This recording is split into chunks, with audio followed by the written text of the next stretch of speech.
No, my name is from my grandfather. His name is Greene. Okay. The exact way I spell it, Greene with the E at the end, and my uncle name was Phil.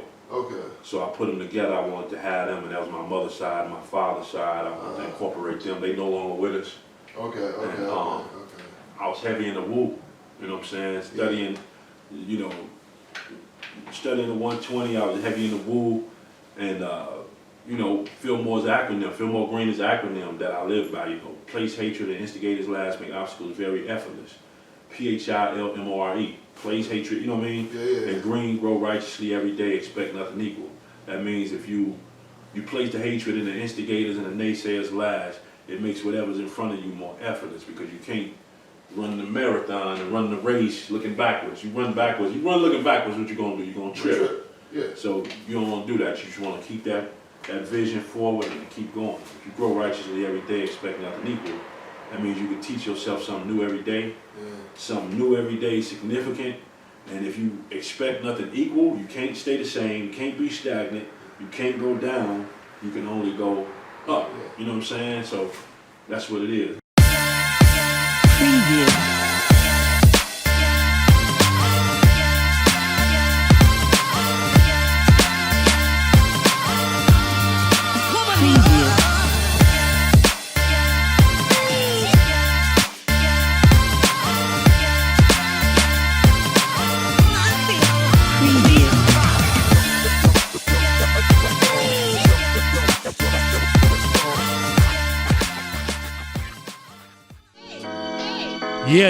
Yeah. You are now tuned in to the Easily Offended Podcast. Let's go. We got a special guest today. Thank y'all for tuning in wherever you at. Let's rock. Talk to him, Phil. In the morning time, I thank God for the wake up. This year I'ma shine, get on my grind and get the cake up. Gotta play it smart, cause dudes die to get the paper. My man keep a 9 and it's designed for us haters. I'm praying for peace, I just gotta keep my faith up. Don't play in these streets or you'll be quick to meet your maker.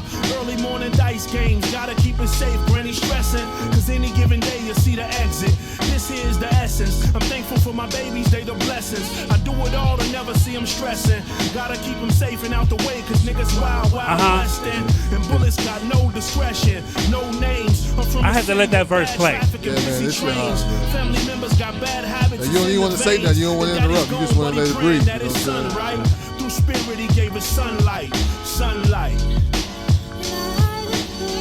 Hey, who is Shorty?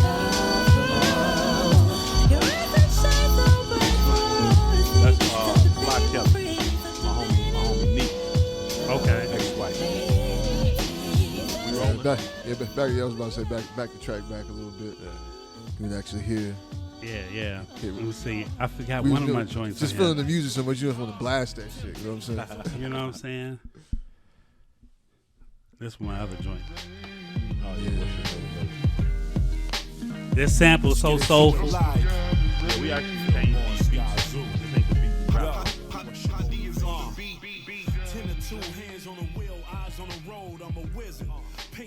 This ain't the beat we rap though. We actually changed this up last minute. Yeah. I like it, but I think the original beat wasn't what it was supposed to be. And if he on my track talking about Biggie, I felt we had to give it that Benjamin's feel where we changed the beat up at the end, right. that. Yeah. That shit ill. Yeah, so he didn't even know we did that.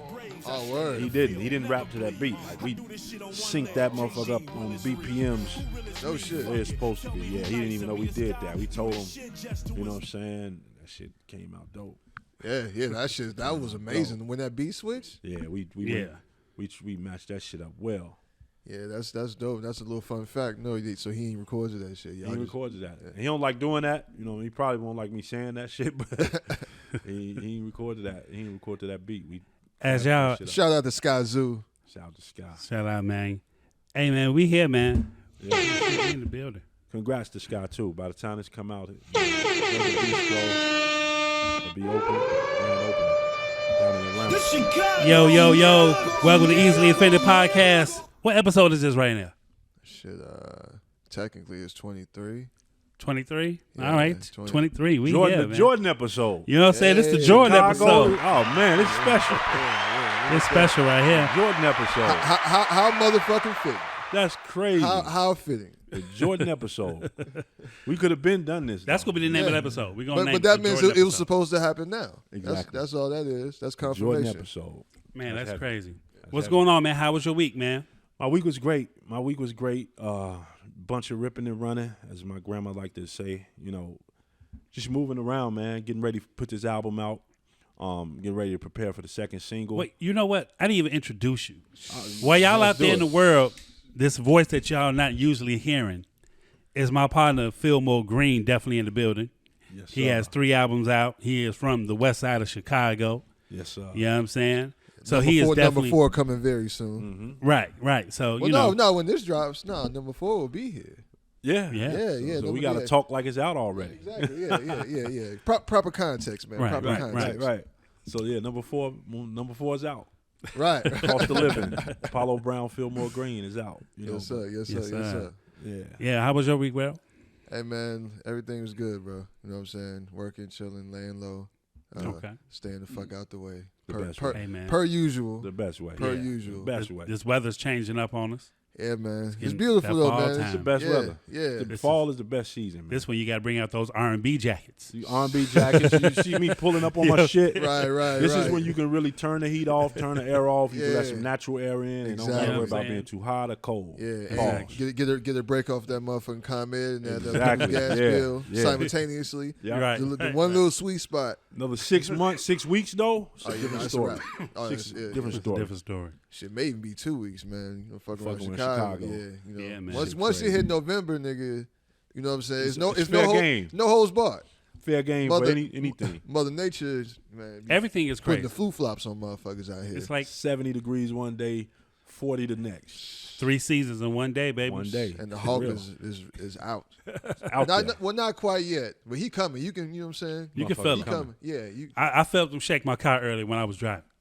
Yeah. I was That's like, Chicago. wait, That's nope. Chicago. I was on Lakeshore Drive. That's what I'm saying. If y'all ain't from Chicago, you don't know what that Hulk is. But if you from Chicago, you know exactly what. If the you fuck ever I'm talking- visited, you know. yeah, you know. You Depending may on you don't when. know that you know. You know what I'm saying? You'll But think you a been in motherfucker Chicago, hit your car. That motherfucker rock. right? Fucking pigeon That hit wind, your shit. man, shit. If you Wind if is you real. if you visit Chicago between December, end of November, December through motherfucking February, Yeah. you done Yeah. felt that Hulk. That motherfucker real. It's very disrespectful to your face. Man. You want to take off running when you get outside. That shit is So real. Philmoore, man, you got another album coming out. Well, let's get into your history a Okay. little bit. Like, where you from? How did you get started? Man, we got time, right? Oh, You know yeah. what I'm saying? I ain't got nothing to do. Yeah, but nah, we chilling. We this- here. We here. Speak your mind. But west side of Chicago, man. I'm on the west side of Chicago. A lot of people know it as the West Garfield area. Okay. A lot of people know it as the K-Town area. I'm from K-Town, all up through there. My mother came to Chicago when she was 3. My father was born in K-Town. Okay. You know, my mother and father lived 2 blocks apart from each other. So, you know, that's where I'm from. That's where I was born. Okay. K-Town, I'm deeply rooted in that area. Yeah. And I'm from there. Went to elementary school in K-Town, West Garfield Park, Heffern Elementary. Went to high school in East Garfield Park, Marshall. You know what I'm saying? Yeah. K-Town, that whole area, man, is my whole upbringing. That's your stomping ground. It's my stomping grounds. I still go through there. We just had Apollo there last weekend. We shot 2 videos, 2 movies. He was good. Ate good. He got that real Chicago feel. Yeah. But yeah, man, What soul food spot did you take him to? no soul food spot. Okay. We didn't take him, not yet. He coming back. Okay. He gonna be up here for quite a few Y'all times. introduced him to Uncle Remus, though, I bet you. Not this visit. Not this visit. We went to Triple Crown. Okay. We went to Triple Crown. Right. You know what I'm saying? So They got good children. shout out to Spence and the good folks over at Triple Crown. We going right here? Huh? We going? Yeah. Shout out to Spence and the good folks over at Triple Crown, man. We went to Triple Crown. Yeah. And yeah, man. West Side Chicago, man. I came up. Then I always had this thing for music.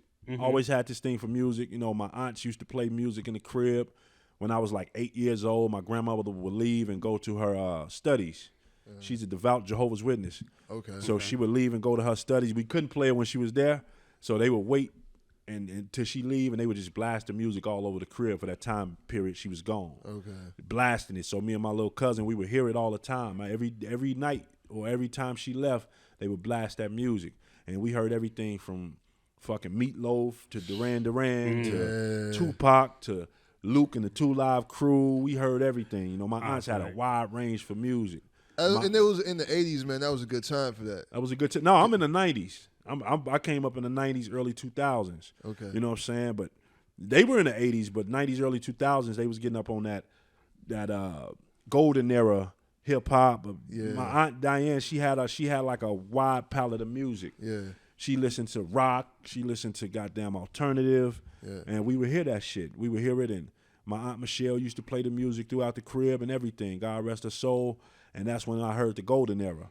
Because they would leave and they would play Tupac and Biggie and all types of shit. And I used to sit on the steps and like listen to that shit. Like, what the fuck is this? And it got to the point I would go in the basement and my Aunt Diane, she had like a 3-foot box. I would sneak and listen to the, you know what I'm saying? Right. I would sneak and listen to the tapes, me and my cousin Mimi.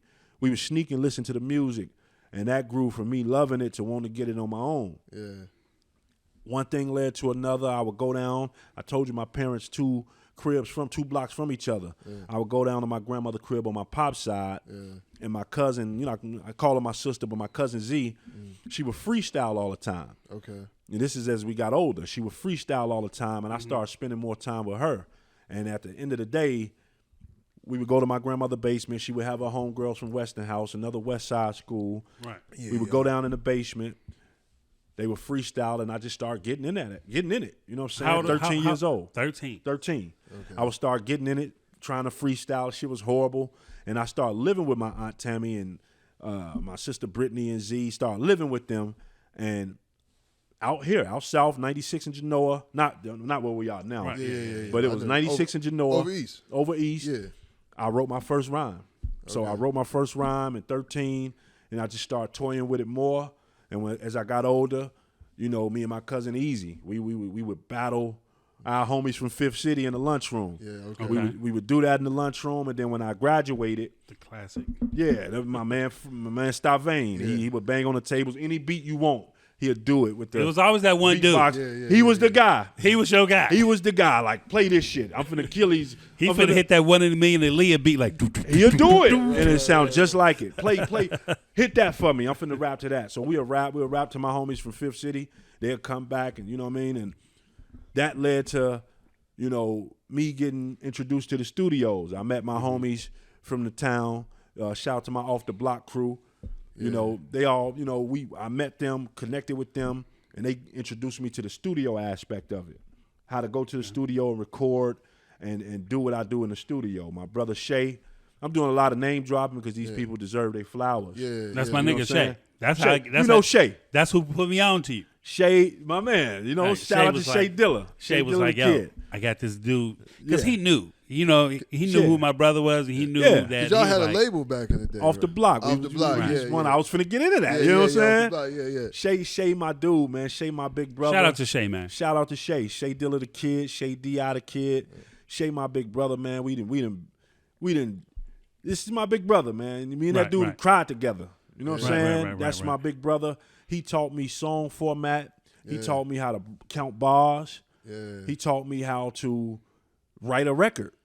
You know what I'm saying? At 16, he would come get me every day, sit me down in his crib at the time, tell his girl at the time to go in the room. We finna sit up here with my man because he always knew it. He always told me, like, dude, you the best motherfucker. Yeah. You know what I'm saying? I'm that nigga, but you the best motherfucker, bro. Yeah. And he put that in my head, you know what I mean, early, pause. And, you know, that's my bro, you know what I mean? And he showed me song format, and one thing led to another and shit.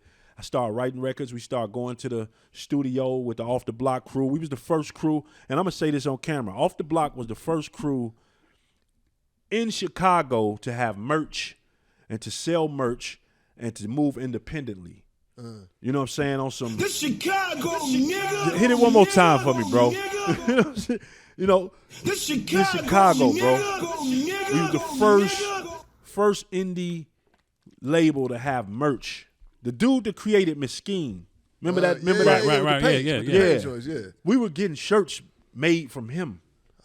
And we had it so much to the point we were getting off the block hats made. Off the block hats were getting made and people started bootlegging them. No shit. Airbrush off the block hats were getting made. We even put our life on the line selling merch back then in 2001 and 2. Right. We were walking the blocks on feet selling merch off the block. Off the block. If you do any knowledge and go back and find pictures, we were the first to do that.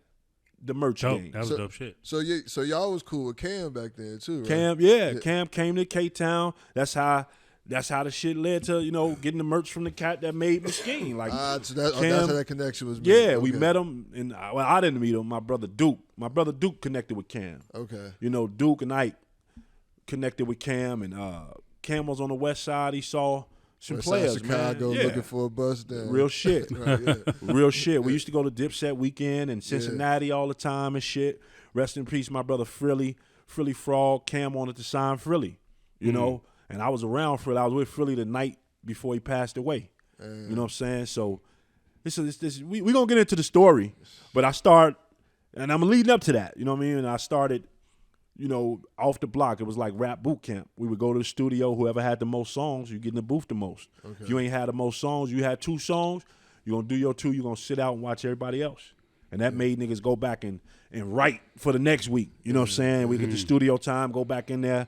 Shit, I got 4 records. To what beat? Sometimes motherfuckers have beats songs over the same beats. We were sharing the same beat CD. You know what I mean? Spike and Jamal beats and shit like that. And my man Truth, we start getting beats from him down the line, and that led to me writing records and then exploring the city with it now. Okay. You know what I'm saying? After getting in the studio, I explored the city with it. So after exploring the city, shit, we moved and started doing more shows throughout the city. Shit, we moving out of town now. We going out of town.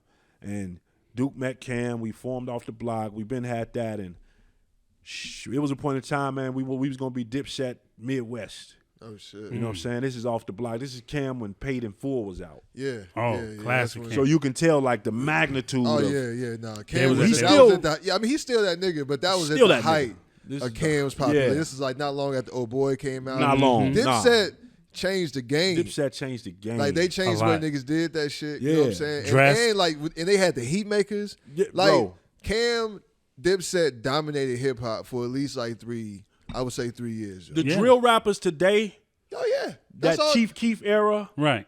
Dirk and them, Yeah. they looked up to Jewel Santana and Cameron. Yeah. Yeah. It was him, Wayne, or Gucci Mane Yep. Facts. back Facts. then. Facts. Yeah. So Cam, them, Gucci like, was killing. Gucci was killing. Oh, yeah. Fredo Santana. Fredo Santana, yeah. Where did Rest he get in his peace. name from? Rest in peace. Rest in peace, Fredo yeah. Santana. He got his name from Jewel Santana. Yeah.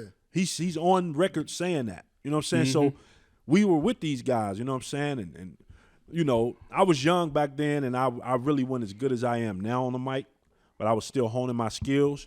And we were young. And I rapped in front of Cam and choked up. That made me go hard as like I am now. I was drunk, and that made me learn my lesson. You know, But I learned the lesson. That's part of having a great career. Yeah. You can't fear not to do it. Right. And if you don't achieve, it's like, fuck it, I'm just come back harder. That happened Like, for a reason. Yeah. They say opportunity don't come around but once, but I don't like that phrase ain't real because I got an opportunity now. Exactly. And I did that back then. I was off guard. I wasn't prepared. So I was drunk. You know what I mean? You put a motherfucking 18-year-old in the club and you give him all the liquor he can get and drink all he want. Right. Then we get outside, my man say, kick that shit. Yeah. Whoa. You know what I mean? Like I can't. You like, really?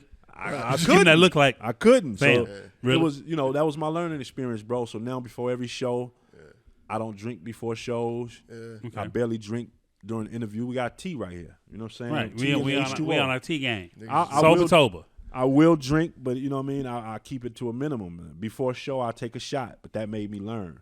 Yeah. But back to the story, I'm gonna make it, make it a little longer. Off the block, did that. As we got older, guys, start getting their lives and families, and I just always had the passion for it. but I still rep my guys. You know what I'm saying? My guys who don't rap no more, still I still rep them, and they still champion me on because they living through me in a sense. Right. So I just kept going. Yeah. You know, my brother Truth, who was giving me beats at the time, he repped a set called Soul 360. I remember that name. Soul 360. Yeah.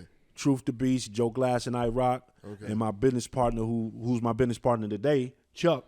Chuck was the guy for Soul 360 making moves behind the scenes. So Soul 360 knew me because I met I Rock, who introduced me to Truth. We were the same age. We were like brothers. Okay. So it was off the block, Soul 360. Okay. Met Chuck when I was like out here, dolo. Right. Met Chuck. Chuck connected back with me. This was years ago, man, and me and Chuck been rocking ever since. You know what I mean? Met Rashid Hadi, and when we did we did a bunch of records over the course of 5 years. Yeah. Chicago, a third world city, dropped 2018. Yeah. That was my sound. Hadi gave me my sound. Chuck did the business behind the shit, and behind everything we see, it's a three-man group, three-man business. Dope. We making moves. No motherfucking.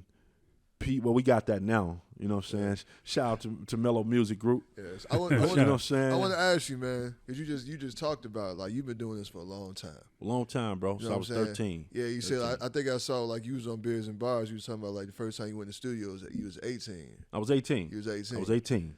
18. So like, man, you talk about like so much that happened between that time, between then and now. Yeah. You know what I'm saying? It's just like without achieving what some people may consider commercial success. You know what I'm saying? Like, what motivated you? What kept you, man? Well, like, what made you keep going to where you get to the point where now you doing albums with Apollo Brown? Music is my therapy, bro. Yeah. Music is therapeutic. I know that's kind of cliche, but it really is. You know what I'm saying? In some instances, which I won't, elaborate on camera, music actually did save my life. You know what I mean? Like I could have been. Who knows what would have happened? But music actually saved my life in some instances. I was in the crib writing records when I could have been somewhere else, and shit popped off, and I would have actually been in that car. You know what I mean? Shit like that. Yeah. But I was always passionate about it. I didn't give a fuck about nothing else. That didn't make me feel like music at the time growing up when I didn't have the responsibilities I have now. Mm-hmm. And I always like the feeling of listening to something plain, me putting my words to it, and hearing it all together. You know what I mean? It's like, a mechanic. If he take parts of a piece and he put it back together and he hear that motherfucker crank and drive off as a happy customer, he it's some type of gratifying feeling you get from that. So that's what made me really say, man, I love it. And it's therapeutic and make me feel good. Because you work at it, bro. You know what I'm saying? You can see it. Yeah. Even from when, like, you say Chicago Third World City came out. Yeah. To now. And you talked about, like, how you were learning, like, the structure. Yeah. You know what I'm saying? And you really had to put in, like, a lot of work. It's a lot of work, you know what I'm saying? In order to get to that point, man, just to improve yourself. Yeah. A lot of work. And I'm still putting in a lot of work, man. And it's a few things, when good things come, man, the devil like to work. I ain't getting religious and shit on here, but when good things come, those bad shit, it's something. I'm being battle tested as we speak, bro. Yeah. You know what I'm saying, with the situation I got right now. Yeah. I'm getting battle tested as we speak, and it's real, bro. Like it ain't like, and that's why I take this so serious. I hold this in such a high regard because I know what I'm going through behind the scenes when I leave this interview and and shit I gotta deal with. Like I know it, you know what I'm saying? But it's real life. It's real life, bro. Like motherfuckers is out here like really living. Yeah. Like, and people, especially with all the social media and the way shit is now, it's like people get so caught up in like the highlight reels. I don't give a fuck about none of that. Yeah, man. So like for you to say like, and that's what makes you like so much more relatable, man, why people fuck with you. You know what I mean? Thank you, bro. Because you were real in that way. You approachable, man. You know what I'm saying? You have some people even get to a certain point where, like, they I won't say they feel like, but it's just kind of like they don't necessarily relate or become as approachable or even like, you know what I mean? Like we didn't had conversations over DM before, you know. Never met each other. Never, you know what I'm saying? Yeah. Like so it's like so just for you to be like that, man, it's a testament to like who you are, like all that. The whole story that you told, it makes sense now. You know what I'm saying? That you are who you are. I am who I am, bro. I ain't no, you can't give me a blue check and I change. Right. You know what I'm saying? Like it's you know, people want to hear, like, you know, people want to hear from people like myself. And honestly, I feel like I haven't done anything yet. You know what I'm saying? Like I'm still moving, shaking, and popping. Like I'm still grinding. I feel like I'm still, my train is on schedule. You know what I'm saying? But I still feel like it's more work to be done, and it is. We never stop working. It's never stop learning. Over. Never stop learning learning every day. So yeah, man. Like I approach people, man. I talk to people. Ain't no big eyes and little U's, bro. I just know how to use my words. I know how to manipulate my words in rhythmic form over beats. Speaking of words, the song on the first album. Which one? The Story. The Story Agreed. Yeah. Yes. That wrap up the whole shit. That story right there is like one thing I noticed with that album and to end that album or with that song is the storytelling. It reminded me of that big era. Yeah. You know what I'm saying? Because I can close my eyes and I can picture the whole story going. You know what I'm saying? Shorty getting in the car with the beam. You know what I mean? Like the whole shit. I'm sitting there like, this is similar to like if I Can Meet the Parents with Jay-Z off Blueprint 2. Yeah. Just that detailed storytelling that drew me to that song. Where did you get the inspiration for that song? Like, was it not to, you know, incriminate anybody like that, but No. Shit. that song right there. Well, how did you create that? The whole that's a bang. When you listen to the whole Chicago, a Third World City album and you just let it play, you'll hear that like in the interludes and shit. It's all one big story. Because it's a story because dude, he met her when she was leaving school. Yeah, met her when she was leaving school. Found out she was a stripper. Right. They fell in love, and you know, one thing led to another. And when you hear that record at the end, it all unfolds. Yeah. You know, her brother just came home. Right. And he was jealous of her boyfriend because her boyfriend was getting money. Shit that happened every day. Yeah. Boyfriend was getting money. Money was being made, and he wanted in. He couldn't accept the spot he was getting, so he wanted to take over. And how do you take over? You take down the top dog. Yeah. You take down the top dog and you move in his position. But he didn't cross his T's and dot his I's before he made his move, and he ended up killing his own sister. I just gave the whole album out. Right. But when you listen to the whole album, those skits lead up to that last record. So I just wanted to really, the whole album is a story, but I wanted to end it with a story. One of my favorite skits on there is when the dude is he like motherfucker gets shot down the street. Shit, just keep going. Shout out to my cousin Easy. That was like you know what I'm saying? Yeah. Like when you hear that and you're from Chicago, and you know we from the Southside, Chatham all day. Same shit though. Yeah. You know what I'm saying? Like you hear that and you be like, damn. Yeah. And it's true. Like, that's how it should really be though. It's true. You know what I'm saying? You can tell gunshots. Gunshots can go right now, and you be like, "That was over there." And bro. But we so desensitized to it. Exactly. Because I was at the gym on 35th a couple weeks ago at that fucking LA Fitness, man. Right. That little park like where the White Castle and shit. Somebody got popped right there. And everybody just going to the window looking, you know what I'm saying? See, but not really like on some terrified type shit. Nah, they just being nosy. Yeah. You know what I'm saying? They want to see what's going on. Ain't nobody duck. And I ain't like me, I'm just like, oh, somebody just got shot. And I'm just going about my workout. You know what I'm saying? Right. And it's when you really think about it, it's crazy, but it's reality. It it's ain't what it normal. Is. It's not. It's true story. Now, I don't know these girls to this day. You know, they were cool back then. Yeah. Homegirls, they used to come up to Chicago. I was talking to one of them and shit. You know what I'm saying? Homegirls used to come up to Chicago from Elgin. From Elgin. So we sitting on my grandma's porch on Jackson and Kilbourne, Jackson and Coal Mile. You know what I mean? We sitting on our porch. It's late at night. So, and that's what let me know, like, we desensitized to this shit. This is back in 2004, 2005 maybe. I don't know. Sitting on the porch, everybody cool and chilling. We used to get out drink and shit. They'll come from Elgin. We'll chill with them and, you know what I mean, enjoy ourselves. And when I tell you it was like the shots had to be about 4 blocks away because you know when you hear it, it's not close. Yeah. We know that. Yeah. But they don't. Right. Somebody let it ride. Do you know they was panicking, like ready to go? Like, we got to get out of here. We sitting on the porch looking like, this is... that shit was all the way over there somewhere. Like, right. Good, we good. You know what I'm saying? Like, You want to hit that motherfucker for real down the street? You would really be up out of here. I mean, that's what it was. Yeah, and it is different for people, and they'll have that misconception a lot of times. Where, like, you think, man, as soon as you get off the plane, man, you're gonna get shot or some shit. Well, It ain't like really if you ain't looking for it. You know what I'm saying? It probably ain't gonna find you. And that's why it was imperative we take Apollo through the town to really show him what the music hit different for him now. He said it in a previous interview we did. The music hits different with him now because he's been to where I took him to the actual spot I wrote Paradise at. You know what I'm saying? On the actual vacant lot.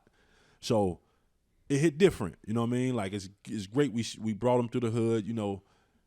I don't know about out south, but out west, if y'all don't fuck with niggas, we don't fuck with y'all. Yeah. You know what I'm saying? So cats could be getting their money. You can do what you do, but just don't mess up don't mess up what we doing. Exactly. You know what I'm saying? And he was out there. People wanted to get in the video. They were just looking. Nobody bothered us, bro. You know what I'm saying? Yeah. So you gotta love that. Out west is more. I will say out west is a little more civil than out south. Yeah. I agree. More dumb shit happen outside. Look, and this is from out south. From outside. Look, I've been outside. That's how I know. See that Chuck? Out south, he admitted it. Yeah, I mean, you know what I'm saying? It is what it is, bro. And if everybody want to be honest with themselves, you know what I'm saying? Bro, it used to be no, go keep going. I'm sorry. No, I was just gonna say, man, whenever I've gone out west, that's really what, like, if you ain't looking for it, then you pretty much good. Yeah. You know what I'm saying? Before we start rolling, you just told me how you used to come out to the circle. Every weekend. And didn't know nobody. Nobody, bro. We knew nobody. We end up knowing somebody. You know what I'm saying? Yeah. Shout out to the Westside girls out there. Oh yeah. It was Southside girl. Everybody used to come to the circle from all over the city. Yeah. And it was crazy because you talked about. I know you said we couldn't do that now. Nah, not at But all. it was the same shit because, like, they used to have on Jeffrey. Remember on South Chicago? But niggas used to start getting, too wild out there. Wild. And that's that out south shit, Joe. That out Yeah, south niggas, shit, bro. Yeah. Look, when I worked, I worked at DTLR on Madison and fucking Pulaski. Oh yeah. Oh yeah. So you know. I'm in in the thick of it. You nigga. in the thick of it. Gutter. You in the gut of it. Like they used to come in the store. They used to call me Southside. Yeah. What up, Southside? What you got for You me? in the gut of it, bro. And I never forget one dude came in, and before he came in, like 4 other people came in, all one Adidas outfits, shirt, jacket, pants, shoes. That's what they doing. No pellies. No That's pelly tops and bottoms up the block. Right. It's summertime, right? I'm like, why did everybody buying like Adidas jogging suits? So dude come in. I guess he's somebody over there. Yeah. And he was like, yeah, I want this Adidas outfit that I called. We put it, gave him a joint. And On camera. You know what I'm saying? Happens to the best of us, brother. Right. Happens to the best of us. he tells me what he wants. I'm like, all right, cool. He like, all right, Southside, how much, at the register pay out. And he like, what you doing today? When you get off? I'm like, shit, going to the crib. He like, come through the block. Come through the block. Come through the block what? What are you talking about? So Shorty, one of the workers, she from over there. So she like, yeah, come on out, Larnell. It's going to be fun. I get over there, bro. These bro, y'all had the 2 cars blocked off the street. Yeah. Motherfuckers was out there with a DJ. Nigga, grills was going. It was tables in front of the front yard. Niggas playing spades. I swear to God, Sound like nigga. our block shit. Had the time I of your swear to life. God, a motherfucker had a pool table on the front line Yeah. behind the gate. Yeah. I was Westside. like, bro, that's a wood table. Where the fuck? Yeah. Y'all niggas maneuvered through the house. You ate good. You had a great time. I had a great drank good. time. Smoked good. Yeah.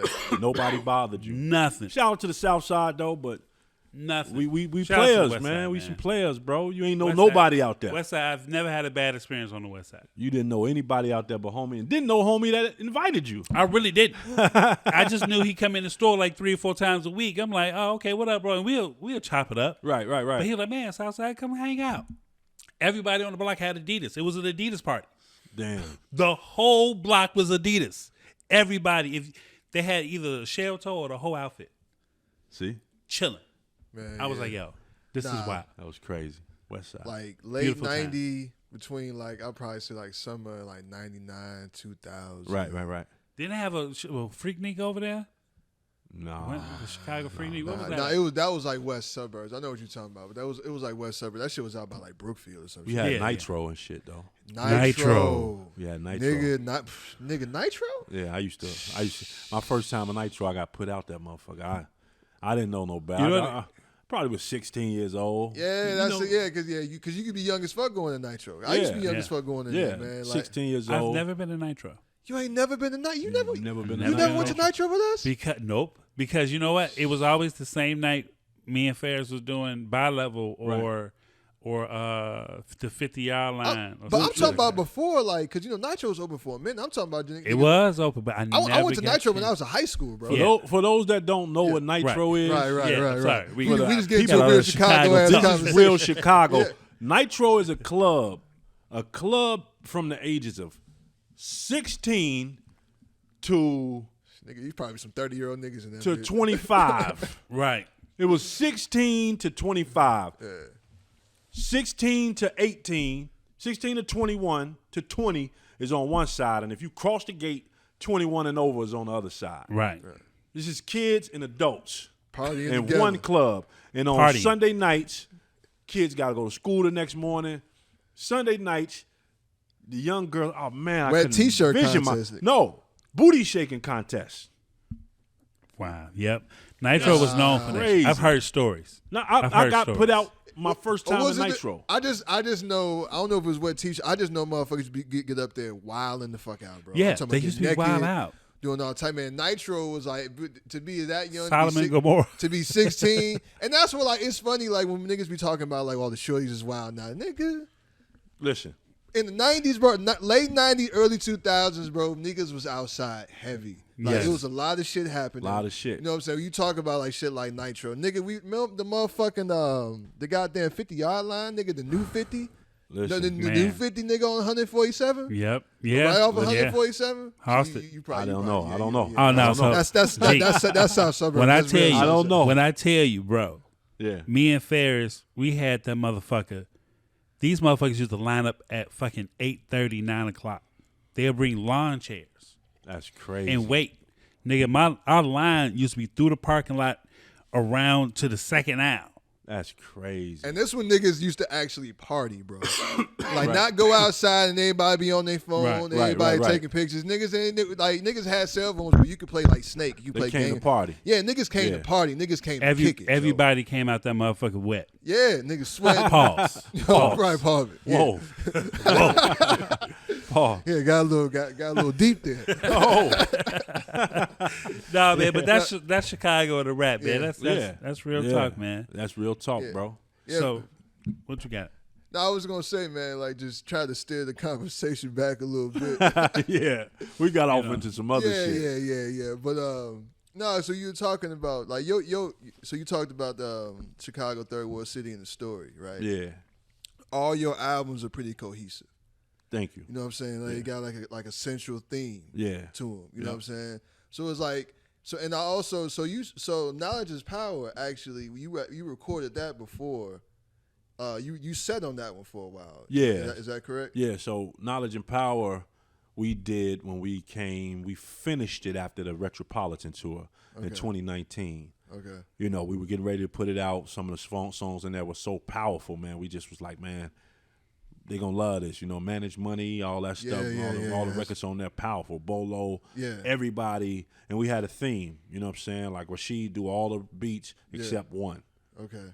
Third World City did all the beats except one. Neek did Sunlight. No, he did Trying to Get It. And my homie Neek did Trying to Get It. And on Knowledge and Power, Bolo did, SC did Bolo. Okay. You know, shout out to them. And all cohesive. We kept that theme. We did what we did, and it was out 2019. It was done in 2019. We were getting ready to put it out, shoot videos and everything for it, and the pandemic happened. You know what I'm saying? And went on lockdown and shit. We didn't know how long it was gonna last, so we was like, you know what? Let's keep this on ice, and we gonna chill. We gonna hold on to this for when this is over. We didn't know it was gonna be 2-3 years. Right. So that's when I couldn't sit in the crib and do nothing. I had to record, so I learned how to record. I ordered the equipment, learned how to record, and that was the birth of Survival Scroll. Mm. You know what I'm saying? We did Survival Scroll. So you recorded all that yourself? I recorded every song on that record myself, but 2 of them. Okay. You know what I'm saying? Generational Wealth and some other record on there.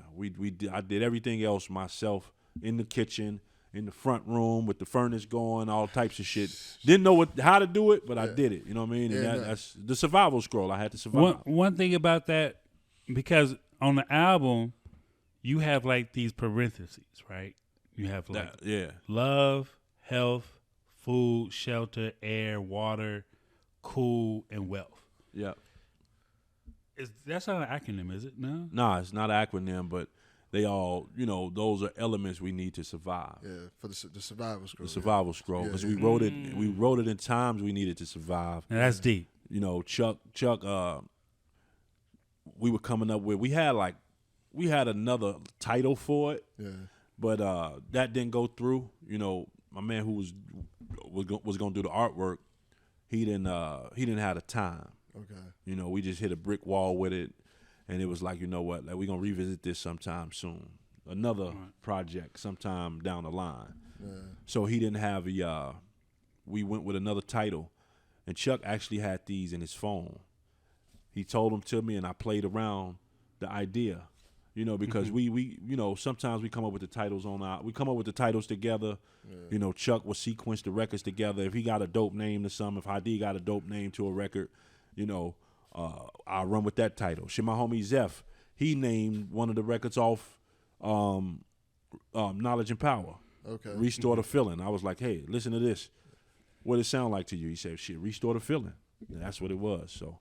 Yeah, because that's the last song on the album, right? Restore the Feeling. Yeah. So you said because you switched that at the last minute, right? Yeah, I switched that at the last minute because I didn't see the thing about that record, and everybody loved it. They fuck with it. Yeah. It's a lot of people's favorites. Yeah. It's definitely a good record. It's definitely a good record. I was about to take that shit off. Yeah. Because at the end, I kind of wanted somebody to sing that. Okay. The little shit I'm harmonizing at the end, I wanted somebody to sing that part. Mm. But, Rashid, he got this way of convincing me to say, like, this is it. Yeah. Like, you don't even need to do all that. Like, we can keep it that way. And that's what it was. But I was like, man, I'll put it at the end. You know what I'm saying? Yeah. True. And it came out to be one of the best, records people fuck with. It's like actually spiking right now. Okay. Yeah. Restore the Feeling. So on your shows, how often do you, like, since the world's back open, are we doing a tour with this new project coming out, or what are we doing? Of course. Like, I plan to. You know what I'm saying? Apollo plan to do it as well. Definitely going to do shows. Definitely going to tour. And we gonna hit the world with this one, man. We're going to touch the world with this one because this is one of those albums, people all across, of all walks of life need to hear. Right, you know what I mean? Right. So we're gonna definitely tour. I plan a tour. We plan a tour. Hopefully everything stay or get better with these, with the world and everything right now. Shuts down, shutdowns and all so that. Nothing crazy happen. Man, I pray that don't happen. Bro, but, so yeah, we plan to really hit that road, bro. States, overseas. Definitely plan to hit that road. What was the wildest city you ever performed in? The wildest city I ever performed in. What city you was like, damn, I could actually be here for a minute. Like a good time. Like it was just, everything was perfect. Everything was perfect. I want to say my last show in New York. That's the New York. That's the Mecca. So I ain't gonna count that one. Yeah. Shit, man. I want to say Vermont. You know what, Vermont. Man? I've heard Vermont is fucking beautiful. Vermont is beautiful, man. It's something about Vermont.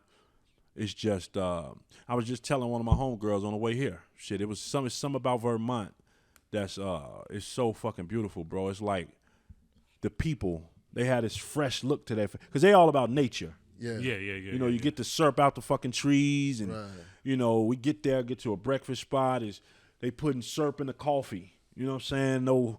No sugar, it's syrup. It's all maple syrup, because that's where they live. That's where everything that goes around this fucking country, maple syrup wise, come from. Right. So the people just look fresh. They're committed to being outdoors. Yeah. And they're in nature. They go on nature hikes and shit like that. Hey, I love that shit. The skin has this look to it. Everybody there The skin has a look to it. It's just they just look fresh, and everybody's nice, and everybody's, pleasant from the way they greet you and just walk. Nobody looks mean. You know what I'm saying? Bernie Sanders doing a good job in motherfucking. Man. Shout out to Vermont, man. You just did a whole motherfucking tourism ad for bro. Vermont. Nigga, I'm over here looking at Airbnb. That's what I'm saying. Like, nigga, I gotta get to Vermont. Vermont. Give me some of this motherfucking maple syrup. Nigga. Vermont. My man SK from Vermont. He's a great producer. Probably tastes magnificent on pancakes. Yeah, Vermont is the shit, man. Like that breakfast spot was nice. Like we had a good time there, and it was very fun. Other than that, the city after that, I would say. That was just dope. Is DC? Yeah, I heard DC. Always a good time in DC. We rocked. That shit was jumping. And DC love good music. Good music. Yeah, DC was jumping. Like it was my introduction to a lot of those cats there. Yeah, and they fucked with me. I had people rocking, and it was dope. Everybody that was on that bill rocked on that tour. So dope. DC was dope. So what about like where you couldn't wait to get the fuck out of there? Like this shit was just horrible. I won't say that on camera because I want to get booked back. I want to get booked again. You know what I'm saying? But it's definitely those, just like let's hurry up and get this shit over with and let's go. It's cold out here. Hey, but the money still spent. Yeah, so I won't say it on camera because Exactly. I definitely want to get booked back in that city. It might be different next time. You know what I mean? Right. Everybody has a bad experience. Yeah. I mean, it's normal. It happens. Or it could have just been, a rough time. You're gonna hit those dead ends on tours and shit like that. And that's the thing, and I think that's a lot of things that these younger generation they don't understand. They just see the instant gratification or the instant reward, and they don't see the struggle, the interviews, the up at 4 a.m. to be at this spot, and they don't studio time, and even when you're on tour. On the tour, do you eat healthy? What's your diet like on tour? Because I know on tour it's nothing but fast food restaurants. Shit. So look, eat what you can. So here's the play. Here's the tour. Here's the play, and this is just my my experience. Okay, and I don't have a lot of tour experience, but I've done tons of spot dates, and long tour was Metropolitan tour. But you get to the city, you drive to the city, or however you get in there. Right. You get there, traveling is a thing in itself. Yeah. You get to the city. Sometimes you don't even go to your hotel first. Sound check. Got your shit, you sound check. Right. You might do a press run. Yeah. Press run, you go to do this podcast. After that, you might have some time to go to the room. Yeah. Get to the room. You just drove how many hours? Let's say 5 to 7. You just drove 7 hours. Yeah. Either whether you're driving or just riding, it still puts that tear on your body. Yeah. Don't let you be running late. Like some spots, we were running late. Rashid and I thugged it out across the country because we got added to the Metropolitan tour late. Mm-hmm. So, we thugged it out across the country, just him and I. We drive. One spot we pulled up to, we heard, because the set list. You know when you hear your man on stage and what song he on, his shit is almost up, and it's y'all turn next. Ooh. We was getting to like North Carolina, and my man 60 East was on, and the song he was on his last record. Oh, wow. You know what I'm saying? And they would have switched it up for us, but he was on his last record, and we wanted to stick to the set. We wouldn't want to. It was some days it was 60. Then us, some days it was us than 60. But after that, it was Landon, Elzai, Skyzoo. Okay. And we heard 60 last record shit. We changed in the parking lot off like 7 hours of driving. Changed in the parking lot, ran up to the motherfucking joint. Hadi hooked up, got on stage like we've been chilling in the back. But you get there, you get to the venue after probably not going to the hotel because everything is going to be behind. You're going to be behind traffic. You're going to run into all types of traffic. Yeah. You get there, they might have drink tickets for you. Some depends on the venue. Right. Drink tickets, and don't let the venue have a good ass kitchen. That's Vermont and Boston. You know what I'm saying? Vermont had meal tickets for us. Yeah. So we eating like shit. You know what I'm saying? We ate pretty good, but we eating out. You know what I mean? They had meal tickets for us, drink tickets for us. So you drinking, you eating, and performing. you know, but you're taking care of business. Right. You gotta eat, and you're in a venue, so you're gonna have a drink. Yeah, you know what I'm saying. So it's only natural. It's only natural. Yeah. So lots of water, and we do what we do. Some venues have drink tickets, some venues. But to answer your question, bro, it takes a lot of discipline. Yeah. You know what I'm saying, to really not 60. Landon Wordswell, he got up every morning and worked out. He got up and did a workout every morning. That's you know dope. what I'm saying? So, you know, and I wonder, like, that's discipline. Yeah, that's discipline. And he get up on stage, he go crazy. Shout out to Landon.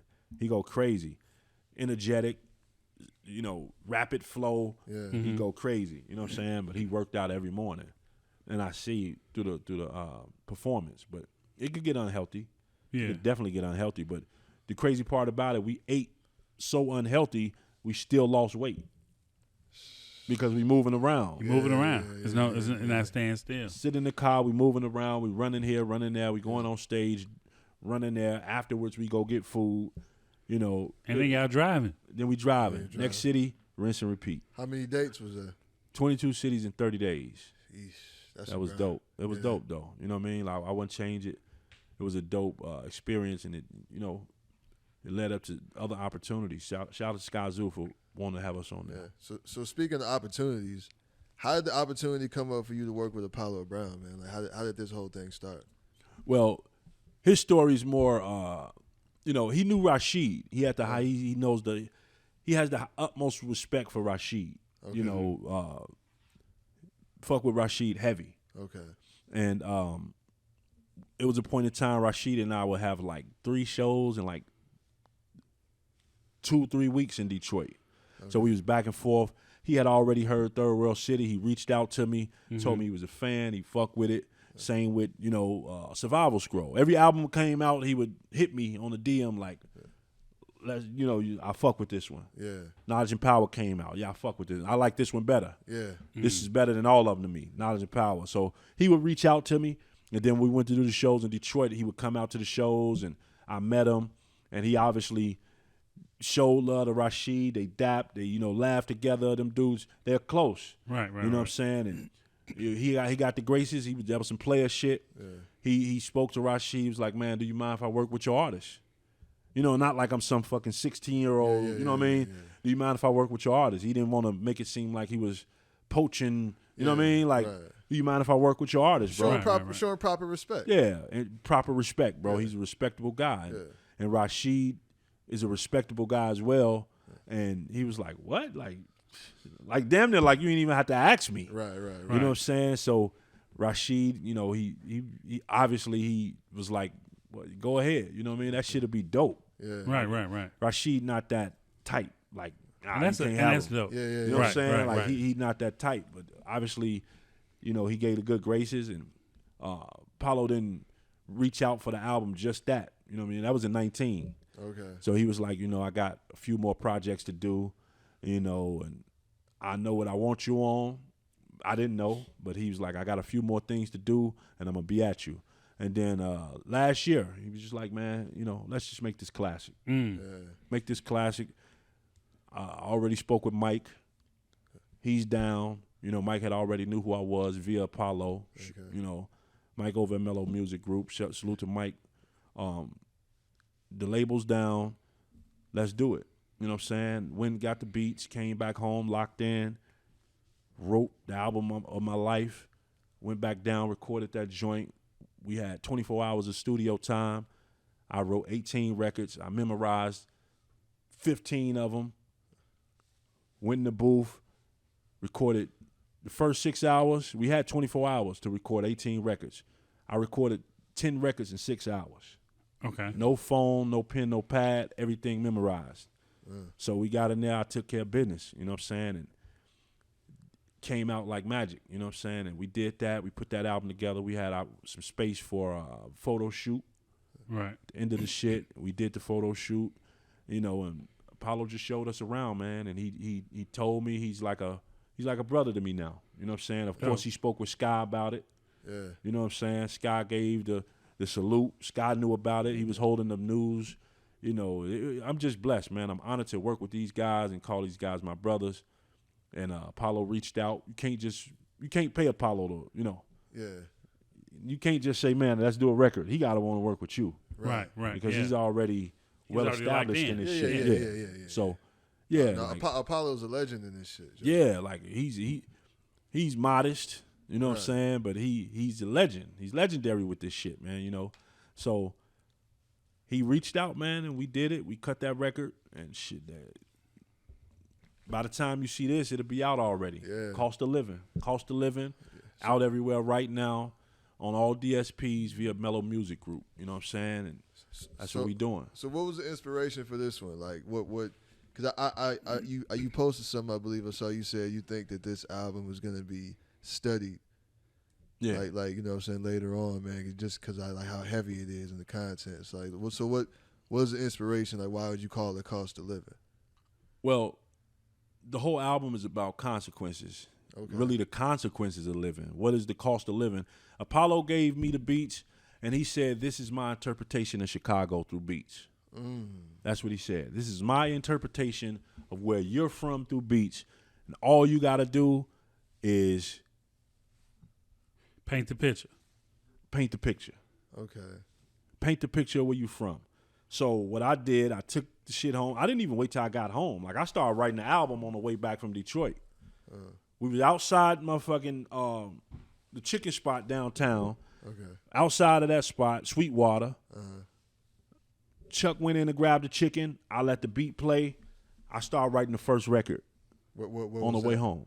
What record was that? That record didn't even make the album. Okay. Wow. You know what I'm saying? Like, that's on ice. Okay. So I started writing the first record, bro. And that was just like a story joint. That record didn't even make the album. And it was like, that just let you know. Like, I started locking in the very moment we hit whatever route we take to get back to Chicago. And that's what it was. You know, it's basically about the consequences of living in this city. You know, if you hit an intro, it says it all. What's the cost of living of living in this fucked up world?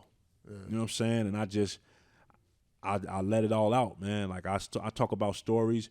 I open up about my mental health, about from an experience I had as a kid, you know, seeing some things in the streets of Chicago as a 10, 11-year-old and how it traumatized me. Yeah. I got a record on there about mothers. By the time you hear it, just imagine. Like, we could say titles and shit now, but just imagine. Yeah. You know, just imagine is a true story. You know what I mean? I got details from one of my homegirls. She lost her son, and that's something every mother can go through. Yeah. Every mother went through that. Not every mother, but countless of mothers went through that stage of losing a child in these streets, and that's me talking to the youngins. Yeah. You know what I mean? I'm experiencing. I'm sitting in with my age on this one. Yeah. You know what I'm saying? So that's what it's about. I got records on here with it's a ton of quotables. My pen game went to another level.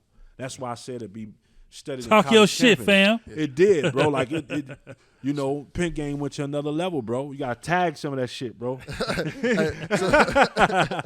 So you say yeah. So when I first heard, I was talking to my man. I think I was talking to my man Cosmo, man. Shout out to Fly Nerd Group. Shout out to Cos and Fly Nerd Group. Yeah. I know you fuck with all. I know you. Yeah, my man. Yeah. We all family. Yeah, you know everybody family. Yeah. But man, I was talking to Cos, man. I was just like, man, when I first heard the first lead single, what you just released, we were just talking about it. What's the name of the song that you just Time released? Goes. Time Goes. Yeah. When I first heard it, I'm like, oh no, this is. He didn't, you know what I'm saying? Super soul. Yeah. It's, you know, like this is different. Like, it's different. Like the way you spitting, you know what I'm saying? Even though it's the same Philly, but you can tell like, oh, no, it's another notch here. It's another notch. You know I took it up a level because I knew the magnitude of this, and I knew, you know, there's going to be a lot of new people to hear me, so I had to take my pen. When I record albums, bro, I don't compete. I compete in my mind. I'm competing with the motherfucking Kendricks and the Coles, and I'm competing with those guys. There's no competition. Like I'm not competing with anybody. But I want y'all to put this on that level. Right. You know what I'm saying? Like, no disrespect to everybody else. That's you know. But I'm competing. I'm looking at those dudes, the top dogs, like the Hoves, and I want that shit to be on that level. So I knew I had to put my pen game up, and I had to, you know, open up about some shit that I never spoke about on tracks, on record. You know what I'm saying? So this is a personal album. It's a personal album. It's relatable. You know, if it ain't my story, it's somebody. It's my homegirl who lost her son. Yeah. It's my aunt who lost her son, which is my cousin. It's relatable. You know what I mean? It's a very introspective album, and it's very relatable. So I read that you said you thought you were taking your talent for granted for a long time. Yeah. So what brought you to that realization, man? Is it something that happened, or just like an epiphany you came to one day? Yeah, it's epiphany, man. Like you sometimes you do shit and you just do it. It becomes so effortless. Yeah. You know what I'm saying? It becomes so effortless. You get caught up in the work. You don't really know, like, damn, like I just told y'all earlier. I just said it earlier in the interview. Like, I feel like I ain't done shit. Yeah. Right. That's not me downing myself. It's just like I'm in work mode. It's tunnel vision. Yeah, I'm in work mode. I still have more to do because I look at motherfuckers on TV, you know, Jay and Diddy and you know, I look at all them cats and they still moving, shaking and popping, and they got $500 billion. Right. Chilling. They chilling, but they working. They still working. But it's for that love. It's they don't have to. They don't so have. So you know it's for the love. Yeah. So it's like, man, listen.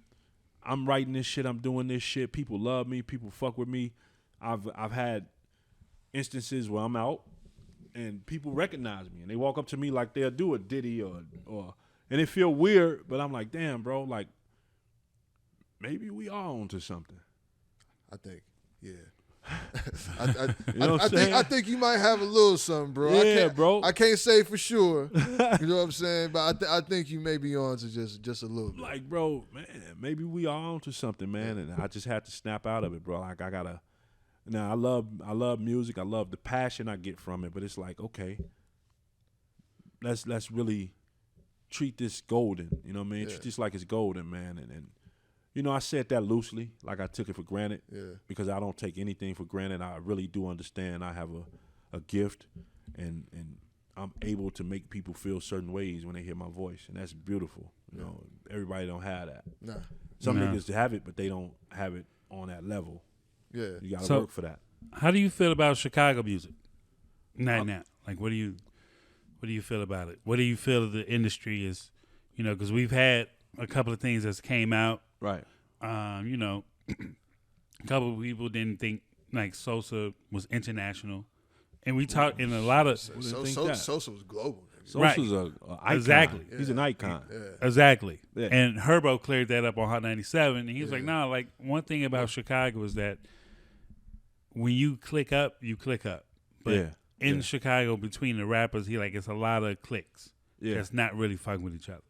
You know what I'm saying? That drill shit was real. No, it is real. You know what I'm saying? Like, I mean, and you see like so many of the people that was on top that really you know what I'm saying, came up in that shit, either no longer here. Yeah. You know what I'm saying? A lot of people, and that's the thing. People want to take that style. You know what I'm saying? You got the New York drill and all that other stuff, and they want to take the style, but you know what I'm saying? Like niggas is really dying over that shit here. They really dying. You know what I'm saying? Like over what niggas was saying in these songs. That's a fact. You know what I'm saying? Like you cannot judge these cats, that drill scene, what people don't even know, they don't pay attention to that. They try to knock that scene and they knock, people dying over that, and I it's easy for me to get up here and say, well, I don't agree with that because you know how deep shit is out here. Right. You know, this shit been going on since before we were here. Yeah. You know, that's what the whole All That I Know video about, crime from the 60s to the 90s and how this shit been here. Yeah. You go look at that. It's a montage. I directed that video, edited it myself. Oh, okay. You shooting and directing. I have a thing for film, you know what I mean? Okay. But that one, I just put together a bunch of pieces, extensive searches on footage. Okay. And I put it all together, and I wanted you to see what Chicago was like in the 60s and the 90s. This shit ain't been happening. This shit ain't just started happening. Right. So what I say about the drill culture is those dudes are doing nothing but what I'm doing. They speaking their truth. Yeah. And it has a way of, I'm going to say what I want to say as a just a non-apologetic gesture. And it's a non-apologetic genre. Yeah. Right. I mean, but because that shit is real life. That shit is their truth. Yeah, you know what I'm saying? That shit Like is their truth. so that was the point. Like they speaking that shit, but they was really living that shit. Yeah, they living that shit. Like Yeah. you really living it, and if you ain't and you talking about that shit based on where we from, no, you gotta really they gonna come see you. Yeah, you gonna see. Exactly. You know what I'm saying? They gonna come pay you a visit. You can't just talk like Chicago ain't one of them cities where you can just talk about some shit. If you ain't on that, you know what I'm saying? Like niggas just come check. Niggas come check. You have no business speaking about nation business. No business speaking about nation business. Absolutely not. But the music scene here, man, like it's the center of everything. People love Chicago. Like they love our city. So we have everything here. You know what I mean? Yeah. Like we have the boom bap underground, the indie underground boom bap shit, such as myself. You got the house. The house. You got the melodic. You got the R&B, the neo soul. Yeah. It's a female scene here that gets big. There's a lot of female singers out here. Yeah. Female singers, female rappers. Yeah. It's a lot of people on the scene in Chicago as far as music. You can get whatever type of music you want from here. Yeah. And the shit'll be dope. Yeah. That's true. Because it's a I forgot I should never brought it up, but I can't remember her name. She's a hip hop Brittany Carter. Brittany Carter. Yes, Brittany Carter. Yeah. Shout out to Brittany Carter. She's dope. I've heard a couple of joints from her. Yeah. She's Brittany Carter, Freddie Farted, Freddie Old Soul. You know what I'm saying? It's Jamila Woods. Yeah. Talent here, Wood, man. Some females here that fucking Vic Spencer. Dogs. Vic's my dog. Yeah. Vic Spencer. We gonna name drop. I can't say it because I can't start name drop because if I miss somebody, right. You know how that shit go, man. Yeah. You ain't say my name, nigga. Yeah, right. You know what I'm saying? You don't think I'm good? It's a bunch of talent here, man. It's a bunch of talent here. So that kind of goes into me and him was talking about earlier. We was gonna interview you. Uh-huh. And as you see, we don't come with the typical questions. Right, you know what I'm saying? right. We really want to get to inside the artist's mind. Okay. Think, where you raised, where you everything. So this next question is your top 5 worst rappers that you ever heard. Oh man, y'all gonna put me on the spot like that? Because I already know your top 5 probably. I'm gonna ask you your top 5 MCs, but your top 5 like worst MCs, like people like we all got love for everybody, but there's some cats out there you be like, I'm glad he didn't come out with a second album. Top 5 worst MCs. I mean, they ain't around now, so they probably ain't gonna say shit. Around. Well, I ain't gonna say worse, but just shit that I didn't really rock with back then. There you go. That's a better way to frame it. Yes, that is a better way. It's personal preference. Personal preference. Yeah. Oh man, what didn't I fuck with? Cause you got like everybody got a shot of my tape deck. What did I listen to the most? You got Did you fuck with Magoo? He didn't put out that much shit. He had that one like him. I think him and Timberlake had that one album. I think Timberlake and Magoo. Yeah, they had that one song. I'm thinking about like artists like MC Brains. Remember him, Uchi Coochie Lala? You remember that? Yeah. But like rappers like that, like niggas like Prize. Yeah, Prize is like, what was you rapping, man? But you got people that's like, people might say like Sir Mix-a-Lot. But would you consider him worse? And he came up with that one record, 2 records, and he's still eating. And Sir Mix-a-Lot on the independent side, you know what I'm saying, was one of the first to really get, like, because he got his masters. He always like to like all that. Put him on the glass. My Pops on Broadway. He got his masters. Yeah. He's over 100 mil off Baby Got Back. Yeah, and he's always had it. He's always had it. You know what I'm saying? You know what my MC was back then? MC Breed. Remember MC Breed? Yeah. From the D. He had that song with R.I.P. MC Breed, man. Yeah. MC Breed. R.I.P. man. Well, we won't do 5 worst because obviously we love music. Because if I say 5 worst, if I say 5 horrible artists and they got them and made $100 million, the shit is like, okay. And you want to get blackballed out. I mean, no, not blackball, but it's like. Shit, I mean, personally, $100 million. A lot of people, man, that shit, nigga. P.D. Pablo probably sold a lot of motherfuckers. P.D. Pablo sold a lot of records. Yeah. A lot of people would talk about, respectfully, Silk the Shocker. He's a multi-millionaire. I don't think Silk the Shocker is as bad. People not when you talk about worst rapper all the time, that's one of the names that comes up. That's one of the names. Yeah. Definitely one of the names that comes Definitely up. one of the names. I don't think Silk was that bad. You know what I'm saying? What was that second album, Charger to the Game? Nigga, that was a fucking I was classic. bumping that shit with the SOS band sample. Yeah, People always that shit was my shit. You're a hustler. But a lot of people would say like, and it's the elephant in the room. He would rhyme off beat. Yeah. He would speed up, but that was his Shout style. out to G Herbo. G Herbo. Yeah. But them niggas is eating. Yeah. So it's like, is he worse? Do we give a fuck about being the worst? It worked. Yeah, and he's still and you know what I'm saying. And Silk ain't stunting none of that shit. He don't give a fuck. He probably Still made a whole bunch of money off that shit. No Limit had a lot of rap. Cain and Abel. He don't give a fuck about that whole. Remember, No Limit was dropping the album every 2 weeks. Every week. They used to promote they shit on the back. Yeah, you know who always. Y'all know. You already know where I'm going. Mercedes. Yeah, I never heard that album. I remember the cover though. I never heard it. Yeah. I wonder what she looked like today. Mercedes was the shit. Hey, I know what she looked like back then. That was That's all that bad. That was some great marketing. Yeah. All the man like great marketing. I'm talking about. You had niggas like Skullduggery. Yep. You know what I'm saying? Fiend. Hey, Mr. Womp, man. Yeah. Mr. Womp. That shit was crazy. Fiend is he's with he's down with Jet Life. I seen him. Yeah. New Orleans. It's a New Orleans thing. Yeah. I seen him with Jet Life. Them cats, they paved the way, man. That indie circuit, so how can I say worse? Right. When them niggas is motherfucking multi-millionaires. I mean, because it was a whole bunch of niggas in No Limit that really couldn't rap that well. Yeah, but they made good music. I look at it like this: if your shit ain't good, but you sold 10 million copies out the trunk, it just went for me. Right. So is it worse because it's 10 million motherfuckers that like this shit? That's true. You know what I'm saying? Right. That's how I judge it. So I'm like, okay, I can't really, So what MC would you ever want to do a feature with? Like your dream feature? Like what? I was just telling Real, the Evidence. I did the record with Evidence. You said that was bucket list. Paradise. That was a bucket list feature. Yeah. Bucket list feature. Paradise, Evidence, Mr. Slow Flow. I always liked his style. He gave you a quality verse too. I'm gonna go on and say shit. He gave me one of his best feature verses. No, for real. Yeah. Because I was just like, that night, this nigga went in. He bro. went in. He went in. Yeah. Shout out to Evidence. Go see that. Go check it. You know what I mean? Right now it's out.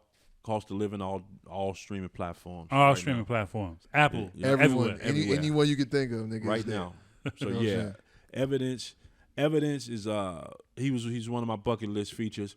But of course I want to do the Raekwons and the Ghost and you know what I'm saying? And I will argue that Raekwon, if not the best, you can't say nobody better. Has one of the best just flow in hip hop. Yeah. Now you talk about the lyrics, just the way his whole flow. man. Raekwon followed a lot of niggas' styles. Followed bro. a lot of niggas' You know what I'm saying? styles. Today. To this day. Today. Back then and now, man. Yep. Raekwon, one of the most influential rappers that the motherfuckers do not look at him in that way. There's a lot of Raekwon descendants. Yeah. Raekwon was definitely dope. I can hear you with AZ. AZ is one I would like to fuck. Nas, of course. Yeah. You know what I'm saying? It's a bunch of motherfuckers, man. We're going to put this out in the air. Yeah, it's in the universe. It's definitely going to be in the universe. Lenny Kravitz. Yeah, we was talking about that. With Lenny. Lenny Kravitz. You went to a couple of shows. I went to see. I seen Lenny Kravitz twice, man. Both at Ravinia. You been to Ravinia? Nah, I haven't. Bro, that shit. And this nigga Lenny Kravitz, man, sound exactly like the motherfucking album. I'll let you know. You know what I'm saying? I'm talking about. It's like. It was amazing, like precise. You know what I'm saying. I mean, he go ad lib and do shit here and there, but this nigga I'm talking about all the notes. This nigga ain't missing a motherfucking beat. That lets bro. you know. You know what I'm saying? It sounds amazing, nigga. Up there singing like a motherfucking angel. You know what I'm saying? I go all day about Lenny, bro. That lets you know he's a true genius. professional. Yeah. True professional. You know what I'm saying? It's a bunch of people I want to work with, man. I want to work with the greats. Just anybody that most of the people. Scarface. You know what I'm saying? It's a bunch of cats I would love to work with. That was my brother's favorite rapper, man. Yeah, Scarface. So I studied these guys. You know what I'm saying? They paint pictures. that's where I get my style from. You know what I mean? I want to work with a lot of cats that I grew up listening to. You know what I'm saying? That just dope. You know, influence. Like I can be up here all day naming motherfuckers. Yeah. There's a lot of MCs out here. And when you talk about, man, like, because we came up, man, we was real fortunate to come up in that time, like 90s, early 2000s. But just that when you talk about that golden era, man, like to be a teenager in the 90s, man, when the Wu, when like you talking about, and just to think of all the shit, just new shit, the type of shit nobody ever seen in a short period of time. Nigga, The Chronic came out. That was crazy. In what was that, 91, 92? Yeah. You had Doggy Style. Then, nigga, The Wu comes out in 93. You got motherfucking Illmatic comes out in 94. Motherfucking Reasonable Doubt also comes out. You know what I'm saying? Then you got Ready to Die in there. You know what I'm saying? Me Against the World. And all in that era between like 90 and 95, bro. Think about all the niggas. The Infamous came out. Tribe. Yep. Tribe. You know what I'm saying? Tribe is my favorite group of all time. Midnight Marauders was what? Like, that was like 97. For me. Yeah, but Midnight Marauders is my favorite fucking Tribe album. But just all those albums, man, like I'm talking about, and all of this shit was different. You talking about, you got early Dilla. I was talking about this the other day with Lab Cabin California, motherfucking Farside. Yeah. You know what I'm saying? Like it's keeps running away. I'm talking about when she said, when niggas like singing on albums, it's just like, oh, niggas is singing in hip hop, but this shit sound cold. It was dope. Like, and it's like, if people don't think about like those seminal moments where people like actually in the 90s, you can do that. Everything was different. It wasn't really no formula because hip hop was still kind of new. And everything, it just had to be dope. It just had to be dope. Be you, it could be different, but it got to be dope. Yeah. There was no bubblegum shit, you know. Yeah. I mean, you had like your Ski-Los and shit. They would have come out with the one song every now and then. Who was the dude that said, "I got a man"? What was it? Oh, nigga. What was it? Positive K, nigga. Positive K. What your man got a? Nah, they gonna flag. I ain't trying to hear that, G. Yeah, but nah, that shit was dope, bro. Yeah, like, I mean, niggas was there. That was a shit back then. I had to go back and listen to a lot of that shit because I started like, you know, in the 90s, I was a kid.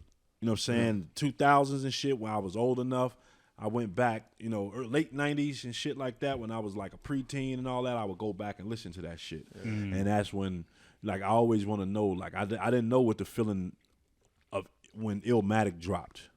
I didn't know how much of a frenzy people went in when that shit dropped. What album did you go in a frenzy with at that time? Like, he was like, shit. The album that really made me say I want to do hip hop and I really want to do this shit, and I fell in love with it, the scratches, and was Moment of Truth, Gangstar. Great. So that was like 98. You know what I'm saying? And when you really think about it, bro. R.I.P. Guru. R.I.P. Guru. When you really think about it, bro, like that album and the shit they were saying back then in general. Like, go listen to JFK to LAX. Yeah. Everybody keep talking about it's a target on hip-hop artists, on rappers going to jail. Yeah. That song is about what's going on today. You know, they had the task force back then. Exactly. Yeah. That song is talking about they want to put these cuffs on me, they want to lock me up just because I'm a rapper. A rapper arrested, brother showing me on video. You know what I'm saying? JFK to LAX is showing people, he's basically telling what's going on today. Rest in peace, Guru. Salute to DJ Premier. Made the beat. They made a classic album, and that song right there. Moment of Truth. I listened to that album, but I didn't listen to it that much. When Group Home, I think I was really into that Group Home Mobb Deep type of. Yeah, Mob. But go listen to Moment of Truth and let it ride. You know, it has one of the. That album has one of the best feature verses of all time on there. Above the Clouds. Above the Clouds. Above the Clouds, nigga. Go listen, bro. Like, that shit was amazing. Inspector Deck. Nigga, you know what Above the Clouds is, nigga. Come on, man. Yeah, like the bounce and the pocket. You know my Steez is on that shit? That shit was a classic, bro. Yeah. Nah. That was you know 98. my Steez. That was me. I was in 8th grade. Yeah. The Moment of Truth. Like, that shit was... that shit changed my life. I was a junior in high school in 98. You know what I'm saying? I had my first. That's when I had the Sunbird, nigga. Remember I had a Sunbird. I had a 2-door. Damn, it was an 87. Was my first car. Pontiac Sunbird. It was a $500 car. 87 Pontiac Got Sunbird. you everywhere. Nigga. Everywhere. We was everywhere. We was in that out bitch. west. That's what I'm Everywhere. saying. That's what like Kanye said. If you had a car, you was a Chi-Town version of Baby. Like nigga, as long as you had wheels. As long as you had wheels. You know what I'm saying? Like nigga, and we used to be everywhere in that bitch. You know what I'm talking Everywhere. about from the south suburbs, motherfucking west side, nigga. That shit was Like, crazy. where the party at? Nigga, where the hoes at? Wherever the hoes at, nigga, we there. We there. Holla at us. Gas was much cheaper than it is now. Nigga, you can get gas in 89 cents a gallon some places, bro. You know what I'm saying? $5, you good. You know what I'm saying? But that shit was Nigga, like $10, you riding for the whole motherfucking week? Yeah. For the summer. for the soul. good. That shit was man. dope though. But JFK to LAX, bro, that shit. He talking about everything that's going on now. Young Thug, I gotta and all dig that down. shit. I gotta dig down. I gotta dig back in the crates. Go listen to that. I record, was Honestly, man. because like, bro, I used to play that album so much, bro. There's no way. Yeah, I remember. You know what I'm saying? Yeah, I mean, Yeah. I know the songs, but I Yeah. just never, like I said, I had the tape, nigga. You yeah, know what no, I'm saying? the Damn. group home just blew me away. Yeah. It come And I was in that it. that record comes on with, I think the lawyer or somebody, maybe a label rep. I don't know who the guy was. Was Wait, supposed Moment to of be. Truth? Yeah, from JFK to LAX. Yeah, yeah. It comes on with him talking to Premier, like, Premier. He was like, yo, what up? He was like, where you at? He said, what's going on? I'm on my way to the airport now. Right. He was like, I don't know about that. They just got Guru. He said, what happened? We supposed to be on the airport. He's like, I don't know, man. Something about a gun. And the shit just dropped. Yeah. And the beat, that dun, dun, dun, man, that shit cold. But gems, man. He's dropping gems, bro. Yeah. Shout out to Dropping Guru, man. gems. Rest in peace to Guru. Yeah, man. Shout out to Preem. Gifted Gangsta. Universal Rhymes Unlimited. Gifted Unlimited My- Rhymes you know what- Universal. Rhymes Universal. You know what my album from Guru was? Jazz Taz. I love Jazz Taz Volume 1 and 2. Yeah. He had a few And then he had a joint with Erykah Badu that was crazy. When you think about it, look at a lot of these cats today. They Yeah. perform with live bands, and they were ahead of their time, bro. Guru was Jazz definitely Taz. had- Yeah, Jazz Taz. He nigga, infused nigga, jazz with hip hop. Nigga, the Lifesaver, nigga, remember that shit? Yeah, Yeah. that shit was crazy, bro. Oh. Golden No, Era what was formed that? this. What was it? He had that song with Shaka Khan, nigga. Watch Jazz- what you're saying. Yeah. That was on Volume 1. That was Yeah, Volume One. Ooh, Watch yeah, what you yeah. That say. shit was heavy, bro. Yeah. That shit was heavy, man. Like Oh man, you gonna Them start dudes. me breakdancing this them bitch? dudes, man. They Nah, salute it was them. man. Legends. What a time to be alive, bro. Yeah. What a fucking Great time to time. be Yeah. alive, man. To really and we've seen all phases of hip hop. We've seen into what a point for what our motherfuckers really want to make. And you had a few people that was getting money, but Right. not for real. Right. So now where it's just like this multi-billion-dollar industry. Yeah. You know what I'm saying? Where it's just like the cultural influence is unlimited. Yep. You know what I mean? Like everything is based off of hip hop. Hip hop moves everything. Everything. In terms of culture. And that's Yes. why We I stick are to the this culture. shit. That's why I stick to what I stick to. know? I don't compromise my sound. Yeah. I'll experiment. I got songs I've written that I could have sold to a motherfucker that like whoever, like Yeah. King Louis. I got records in my phone like I and wrote specifically for other motherfuckers that ain't my style, and I never put them out. I just want to sell them. Yeah. You know what I'm saying? True, But, true. you know, it's hip hop is beautiful, man. It's a lifestyle. Yeah. Lifestyle I wouldn't trade for none. Yeah, I want to ask you, man. Like, how do you do overseas? Like, do people fuck with you over there? Hell yeah. Because it seems like because overseas, man, like especially like UK and all that Yeah, shit, they yeah. love real hip. They got a So different you strike appreciation me as for it. somebody like you. I'm pretty sure like you doing Yeah. well over there. Yeah, like they fuck with me overseas, man. I'm honored, bro. Like they really love hip hop over there. Like You know what I mean? real fucking hip They hop. pay the money to get the merch. Yeah, Pay the yeah. money to get the fucking. Yeah. They don't mind that extra cost to get it sent though. Like they really have this appreciation for hip hop, bro, and they loyal to you. Every time you drop, they are loyal to you. That's why I'm so thirsty to get over there and touch the soil. Right. You know what I mean? Really see these people and touch some of the people I met. Like I got a producer I'm working with. Well, we ain't working exclusively now, but I got like 3 of his records, Okay. and I've written to him, and they're gonna be on some future projects. But I never met him. He's from UK. I never met him. I talked on the phone with this cat. I know if it's 10 o'clock over here in the morning, I'll be exercising some. I hit him. It's 2 o'clock over there. I never met him.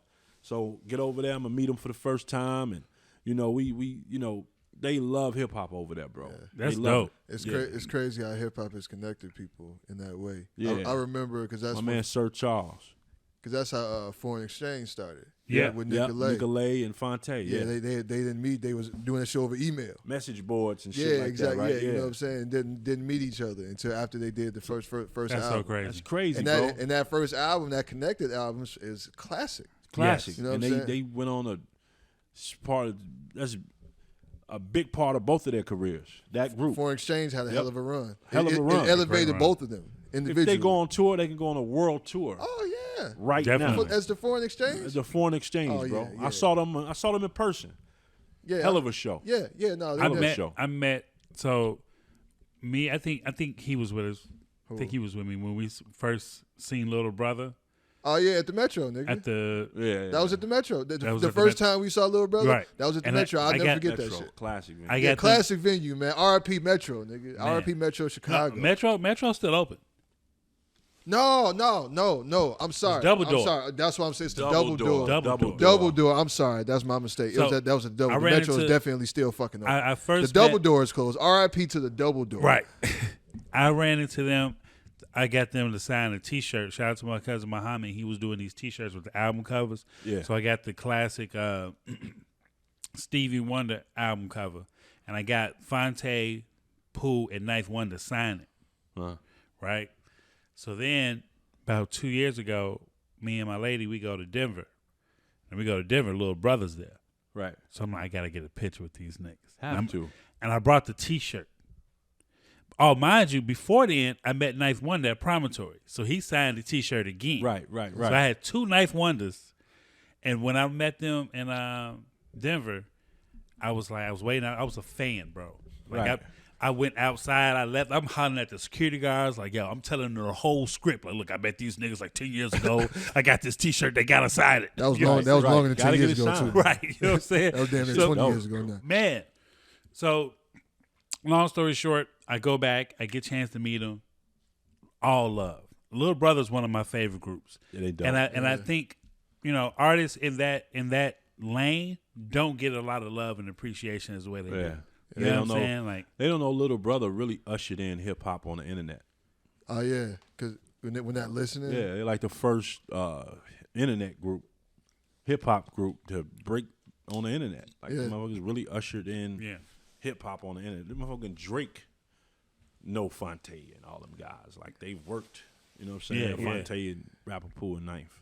Yeah, man. That shit Man, this crazy. has been a beautiful conversation about music, brother. It has. I could do this shit all night, man. Yeah. I could do this shit all night, bro. Yeah. What time are we at? We already. We had about an hour 30. Yeah, almost. Yeah. You know So what what you got to tell the people, brother? Man, bro, you already What know else? what I'm on. Well, you know what- I ain't media trained, but I know what to talk about. You know what You I'm know, saying? we gotta give a shout out. Did you take Apollo down to Leaders?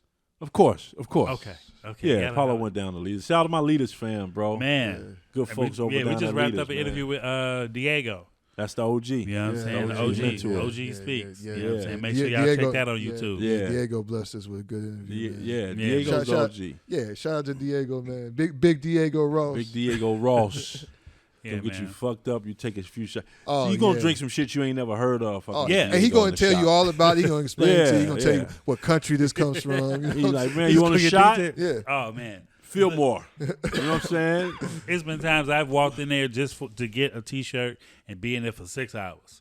Yeah. That's I how done it ate is. food. I done got. Yeah, that's family. You done took some shots. You done ate some food. Yeah. It's family. You know, my Leaders fan. That's family, bro. So,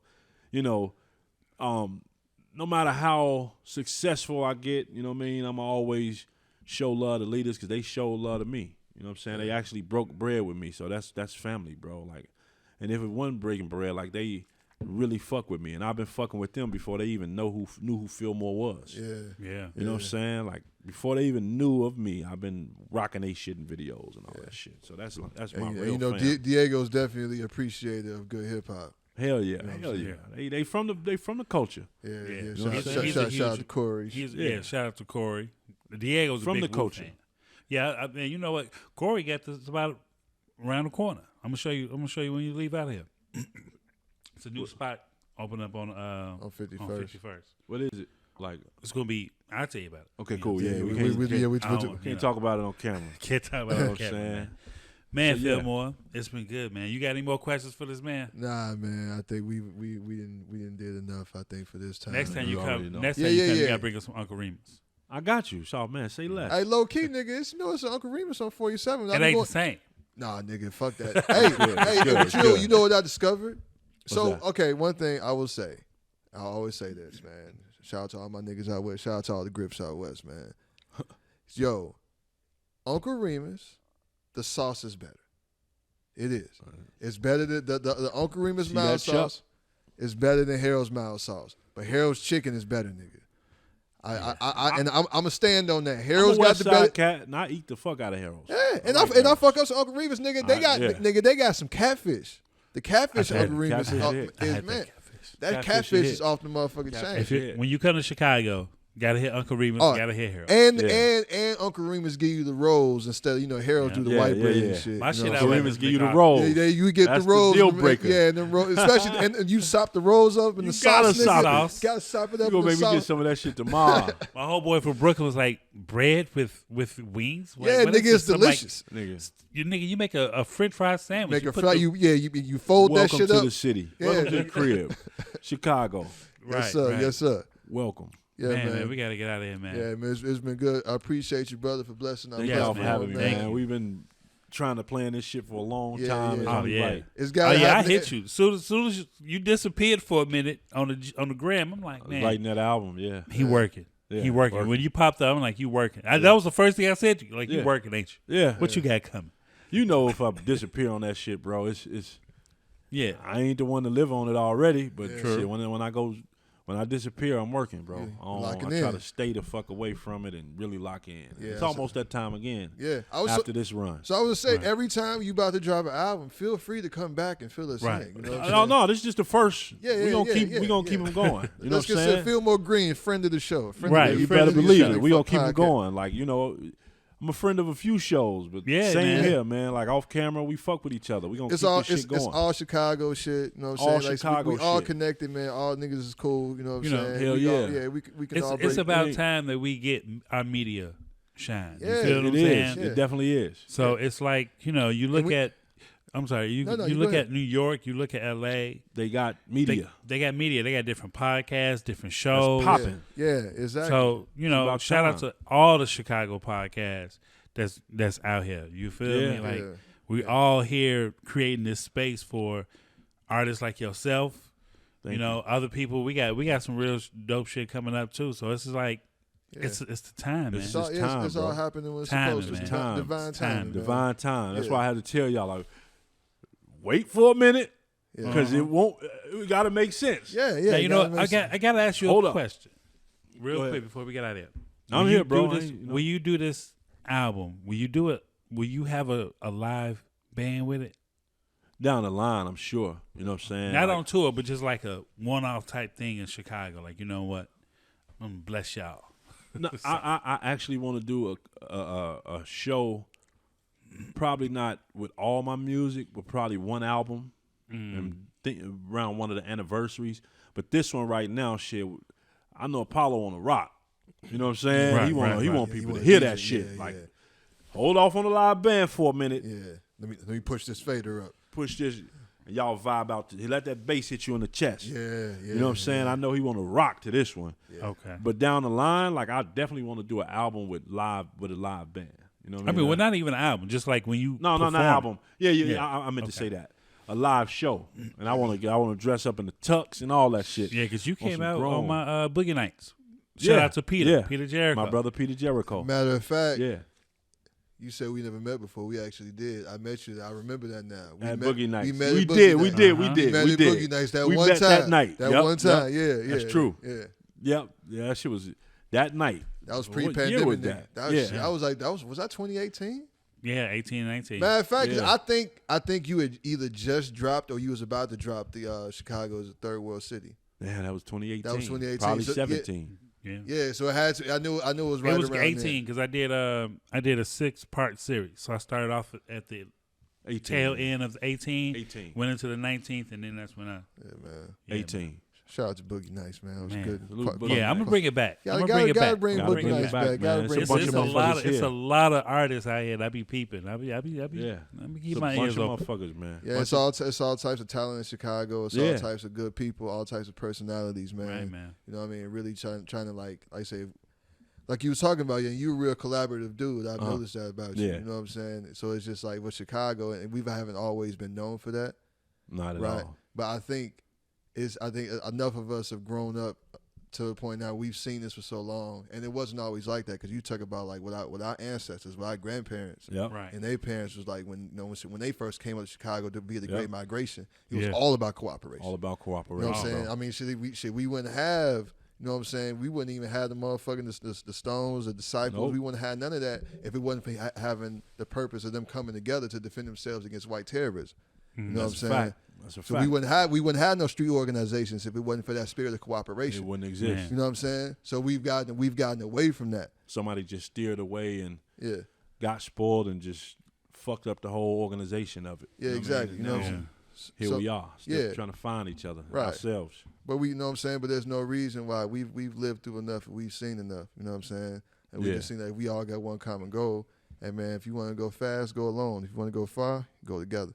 Go together. That's true. We gotta unite. Gotta work together and unite. And that's with this whole Chicago shit. I'm predicting it. Like I've said it to other people. Like with the underground hip hop shit in Chicago, it's about to be a wave. Yeah. It's about to be a wave of cats to make noise and have our own little, committee of artists. Well, I don't want to say committee. I use that for lack of better words. Yeah. Our whole little committee of artists that's thriving. Yeah. It might not be me to spearhead it. You never know. Like, it's going to happen, though. You know what I'm saying? But Chicago it's been too long for us to, like, I mean, outside of, like, really the drill movement, man. We really haven't had. It's time for that second wave. Yeah. Second wave, bro. You know what I'm it's saying? Going to be that hip-hop shit. Going back. But Chicago, man, it's got to be for as much shit as hip-hop culture has taken from Chicago and don't want to admit it. You know what I'm saying? You talk about in the early 90s, man, that style, the psychodrama pioneer that got bounced around the rapid flow. Twister. You know what I'm saying? Hey, Twister album, that first album, Drilling Rush. It's still a classic album. You know what I'm saying? Genius. Yeah. Like so the shit he was talking and rapping. But just know, we talk about fathering style. Chicago fathered a lot of nigga styles. For sure. And you know what I'm saying? And people don't want to admit it, but you know what I'm saying? We gonna come take our shit back, man. We gonna come to get our residuals, nigga. Give us our shit. Our comeuppance, nigga. We about to get all that shit. Man. Back pay. Reparation. Yeah, it's time. Chicago has inspired so much. Yeah. You know what I'm saying? It's time. And that's why. And Chicago we the realest niggas out here. Off top. I definitely won't disagree with that one. You know what I'm saying? There you go. Philmoore, man. Tell the people they can find you at, man. Philmoore Greene, PHILMORE, and Greene with an E at the end, everywhere, all platforms, social media, all that shit. Cost of Living, Apollo Brown, Philmoore Greene. Cost of Living is out right now, all DSPs. Salute to the good folks over at Mellow Music Group, Mike and everybody over there. You know what I'm saying? And it's out, man. Go listen to that, spin that, rock that, buy the vinyl, buy some, fuck with the album, man, because we fuck with you. Any merch involved yet? Or is it, merch is involved. You can go pre-order the CD, the motherfucking tape, the vinyl. Okay. Get that vinyl. It's going to sell out. Merch is there. Everything is there, man. So go ahead and get that off that Bandcamp. Yeah. We definitely gonna do that. Yeah, man. Most definitely. Apollo Brown, Philmoore Greene, Cost of Living out right now. Courtesy of Mellow Music Group.